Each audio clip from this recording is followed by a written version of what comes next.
like clock. I can't stop. Fuck around, make my 40 pop.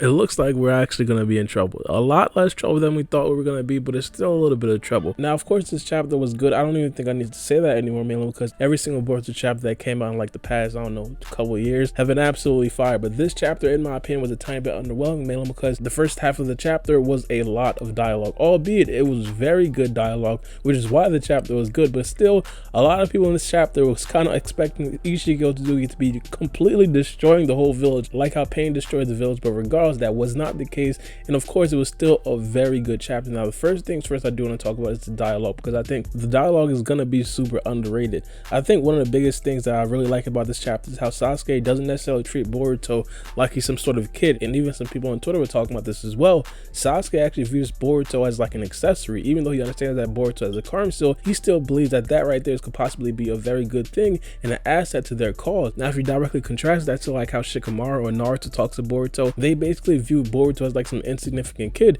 and maybe that's a good thing, man, because as we know, Boruto stands absolutely no chance against Isshiki Otsutsuki. But what Boruto can do is use some of his very special abilities, and that's exactly what he did in this chapter. Now, into the action part real quick. It went exactly how it wanted to go, especially with the Naruto versus Isshiki Otsutsuki fight, man, because we understand that Isshiki Otsutsuki is not only stronger but also faster than Naruto. So of course, Naruto 1v1 versus Isshiki Otsutsuki doesn't really stand a chance, and we've seen that come into play in this here chapter. Now, one of the things that I do want to point out, one of the things that Jigen loved to do is that he loved to use these rods and pretty much impale his enemies. But when Isshiki Otsutsuki assumed his actual form, he didn't really do that to Kashin Koji. He did kind of do that at the end when he did create those extremely large beams, but he didn't do it to Kashin Koji before that point, and he didn't really do it to Naruto, even though Naruto kind of tried to use some sort of taijutsu against him. Now, obviously, we know that Isshiki Otsutsuki still has that ability, but I really do want to know, why isn't Isshiki Otsutsuki doing that as frequently as he did before? That move right there was extremely effective, not only on Naruto but also on Sasuke as well,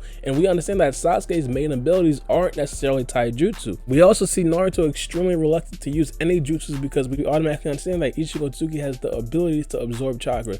We also see Isshiki Otsutsuki's Byakugan in this episode, and one of the big things that I did talk about prior was the fact that, you know, Isshiki Otsutsuki pretty much beat Naruto and Sasuke, not only being weak in terms of strength and speed, but also he had no dojutsus at all.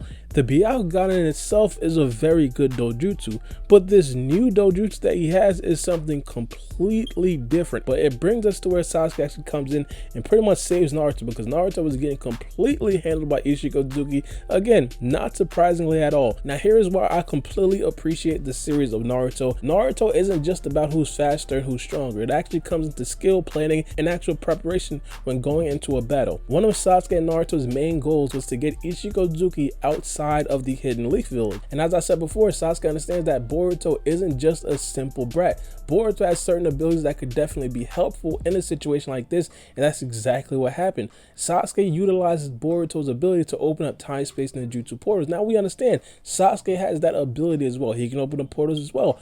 But the difference between Boruto and Sasuke's portals is the fact that Boruto can use a portal and be completely fine. If Sasuke opens up a portal to a different dimension, he's going to be absolutely drained. That probably slashes away like 20% of his chakra. So Sasuke, understanding that, basically had Boruto tag along. And not only that, it's how Sasuke actually executed the plan. He understood that Isshiki Otsutsuki had the ability to shrink things, mainly because he's seen Isshiki Otsutsuki in battle versus Kashin Koji. So he had Naruto throw things at Isshiki Otsutsuki because he understood that Isshiki would just be shrinking his weapons, and Isshiki Otsuki's guard would slightly be down because he understands that nothing could really get through his ability to shrink things. It turns out that Sasuke just completely threw his sword, which was actually Boruto in a transformation jutsu, and it completely caught Isshiki Otsutsuki off guard. I really want to put emphasis on this, mainly because there are a lot of fans out there that are afraid that the anime of Boruto, or the series of Boruto, can potentially turn into a series like Dragon Ball Z, where a very large part of the fight was only predicated about who was faster and who was stronger. Now we have a situation where Sasuke and Boruto's preparation and planning puts Isshiki Otsutsuki in a bad position. Of course, we understand that he's still stronger and faster than Naruto, Sasuke, and Boruto combined, behind, but at this particular point, he now does not have that significant leg up to where he was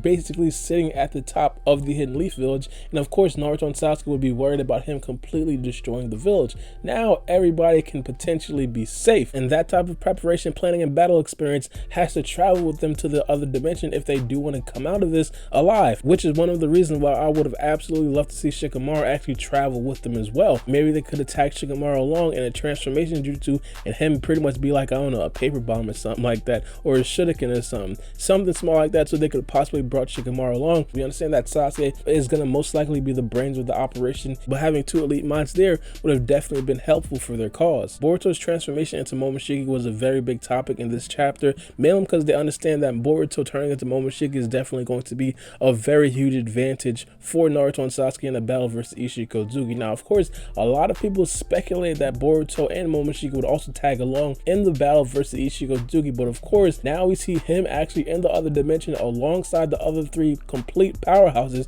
We understand that it's pretty much a foregone conclusion at this particular point. The match is set at Naruto, Sasuke, and BoruShiki versus Isshiki Otsutsuki. Now it's going to be super interesting to see the process. Now we understand that Isshiki Otsutsuki does value Boruto of some sort. He said that when he went to the village at first, he was looking for Kawaki and Boruto, and even told Naruto that he was contemplating taking his son. And because of that, we could possibly assume that Isshiki Otsutsuki probably won't be as willing to take Boruto's life, just like how he'd be as willing to take Naruto and Sasuke's life. The last time that we did see Momoshiki take over Boruto's body, and we basically see him BoruShiki Otsutsuki, Boruto's life was in immediate danger. Like, he was extremely close to dying, and Boru at that time probably didn't really care, man, because he was in rampage mode. So of course, Momoshiki deemed it fit to actually take over Boruto's body. But if Momoshiki understands that Isshiki Otsutsuki doesn't really have any intent of actually going through and killing Boruto, it might be a situation where Momoshiki doesn't actually pop up. Now, if Momoshiki pops up, I'd absolutely love it. But as I said, there is definitely a possibility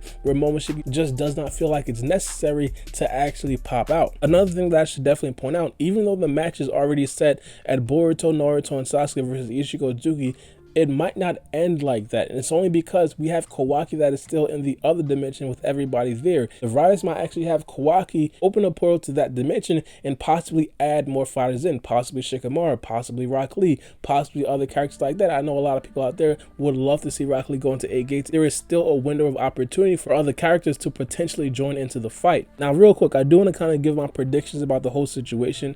I personally believe that Naruto and Sasuke have absolutely no chance versus Isshiki Otsutsuki. I think that if they do just blitz by themselves, they definitely will not have a lot of success. But now if you add BoruShiki into the conversation, where Momoshiki himself is actually controlling Boruto's body, I can see a scenario where Naruto, Sasuke, and BoruShiki can actually take down Isshiki Otsutsuki. Isshiki Otsutsuki is most likely not going to die in this particular scenario. We understand that in the future that Kawaki does have a karma seal as well. Now, of course, it's not written in stone that Isshiki Otsutsuki is the one to actually give Kawaki the karma seal, but it is very likely that Isshiki Otsutsuki is going to be the actual person to give Kawaki the karma seal. And if that is the case, then of course we understand that Isshiki Otsutsuki is probably not going to actually die in this particular battle. But regardless, I do want to know what you guys think about this chapter in the comment section below, and give me some of your first impressions of this chapter. Me personally, I really loved it. I thought it was a very good chapter. It was a little bit underwhelming, mainly because at the first part of the chapter there was a lot of dialogue, and of course during this chapter a lot of people wanted to see complete action of Isshiki Otsutsuki versus Sasuke and Naruto and potentially BoruShiki. But let me know what you guys think. It's me, your boy Baara B, and we out. It's a knife.